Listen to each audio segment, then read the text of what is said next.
today's video we're just gonna be tearing apart the 1J block. We know what happened. Cylinder number 2. I'll show you guys. Yeah, I'll show you guys later. But cylinder number 2, we lost the bearing. The bearing went ejecto seat oka, so that's gone. But so we don't need this block anymore. So I'm just gonna take this as a learning experience to just kind of like figure out how this stuff comes apart really. And who knows, maybe one day we'll build this bottom end, but as far as for now, we're just trying to take everything apart and diagnose the problem, which we already know what it is, but I just want to take things apart, to be honest with you. So pretty much what I've seen in other videos, you pretty much loosen, for the rods at least, loosen the rod caps, don't take the bolt all the way off, and then you kind of just smack it with a hammer, I think. That way it pushes it down, but it catches it. And then once the rod gets pushed off the crank, then we can just loosen this off, catch it from the bottom, and pull it out. So we're gonna go ahead and start by taking all these off. And I already tried, I'm not gonna lie to you guys, and that thing is tight. So we'll get the breaker bar out and see if we can do it this time. Ugh. Yeah, breaker bar is always the answer. So let's go ahead and loosen we'll do this one first and then we'll figure it out.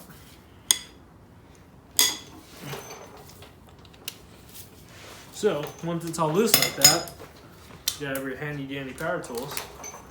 Slap them off a little bit, not all the way, just enough so we can get the rod off the crank, get your tiny little mallet and hit the rod bolts. And I don't know if you saw that, but the bolts dropped, which means the rod is no longer on the crank, and we should be able to loosen this all the way and then pull the whole thing out.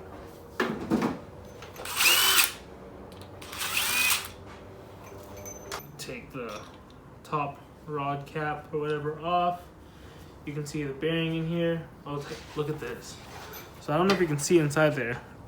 This one actually has some scarring in it too. So like I said in the other video, I think this motor just wasn't too healthy to begin with. I think whoever owned it before I did in Japan didn't take good care of it based on how dark everything is and the sludge that was in the head. So cylinder 2 was supposed to go. Let's check the rest of them, see how bad they are. But let's pull this piston out. Oh, there it goes. And I'm just gonna guide it through and pull it out through the bottom. So I pushed it through, cut it through the bottom, kind of want to guide the rod so it doesn't scar the cylinder head too much. And here we have the first piston out. Yeah, looking in here, it's not too bad, but you can see some like scarring marks and whatnot. So I definitely think this motor, if it didn't go with cylinder number 2, eventually with how we drive the car, it would have let go anyway. So, and if you look at there, I don't know if that's normal, but you can see some like lines up in there. So I want to see what the cylinder walls look like, see if there's any scarring on there too. But just gotta repeat this process 5 more times, and then yeah, I don't know, I'll figure something out.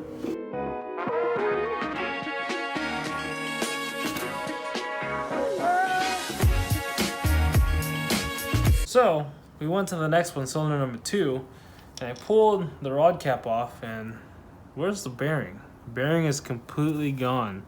So as you can see, if you look on the camshaft itself, there's a bunch of scarring. On the cover or the cap, there's some scarring there as well. And then if I pull the piston off real quick, let's push it down. I don't think there's a bearing on the rod either. Oh, look at what's left of the bearing. So that's all that's left of the rod bearings on cylinder number 2. This wee little guy. So yeah, that's not supposed to look like that. Let's go ahead and check out the rest of them.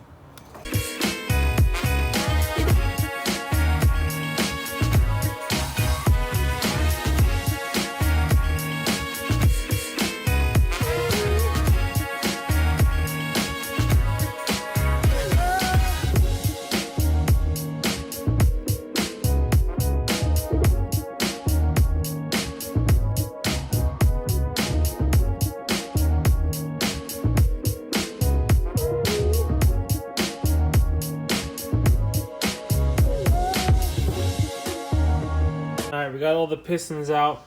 Let me see if I can show you guys. I don't know if you can see that, but that's 6. This is cylinder 5. 4, 3, 2, no bearing whatsoever, and 1. So they all have pretty good scarring on them. So cylinder 2 was just, I guess, the weakest one. You can see the rest of the bearing right there. But none of these are in good shape as far as what I've seen. I mean, I really don't know what I'm looking at, but I don't think it's supposed to be pitted and scarred like that. So, that being said, I do think this motor was on its way out. I had no clue, but it did what it had to do until it couldn't. Looking at the crank doesn't look too bad. They all seem pretty good. Just normal lines and stuff. But you look at number 2, the one where the bearing spun, or the bearing said bye-bye, right there. You can see some of the bearing material stuck on there. All the scarring. Now, I'm not a machinist, I'm not an engine builder. I don't know if that's still salvageable or not. But, who knows? One day when we're ready to tear into this, we'll take that to a machine shop and see what they think, if it can be polished out. If not, we still have the block. We can always get a new crank or whatnot. But, yeah. Now, let's take a look at the cylinder walls. I haven't touched it. I haven't wiped it down. So how we see it is how I'm looking at it. And if you look inside, there are some lines going up and down on every single cylinder in the same exact spot. You can see some of the normal cross hatching from whatever. I don't really know what it's called. Like I said, I'm not an engine builder. I don't know exact terms of this thing, but let's look at this side. This side seems to have the same thing. For you guys, well, those of you guys who didn't know, this engine was kind of a mystery to begin with. I was actually surprised that it lasted as long as it did. But as you can see, it wasn't the healthiest at the end of the day. But it's all good because that block looks amazing. My head that's in that little container now will look amazing once we're done with it. And we're going to have a solid 1.5J setup. So, just to give you guys a little backstory of this motor, since I did say it was a little mystery to begin with. As you guys know, when I started this channel, I had the RX-7 FC with this motor already in it.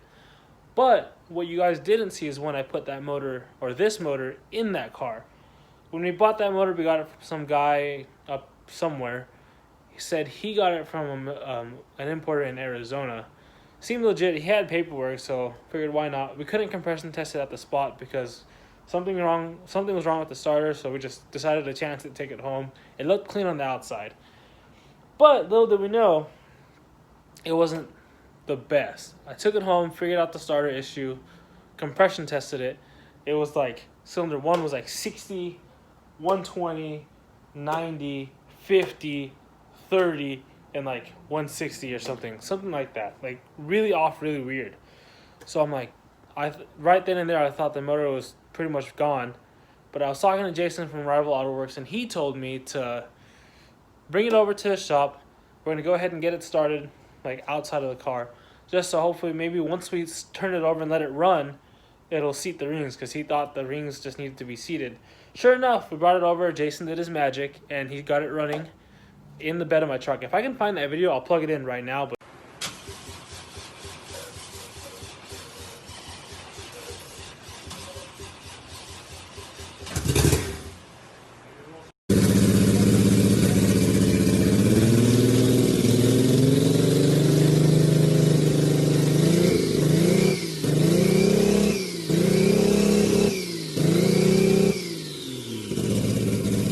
anyways, after we let it run for a little bit, we compression tested it. It was 150 all across the board. I think that's a little on the lower side, but like still like pretty good.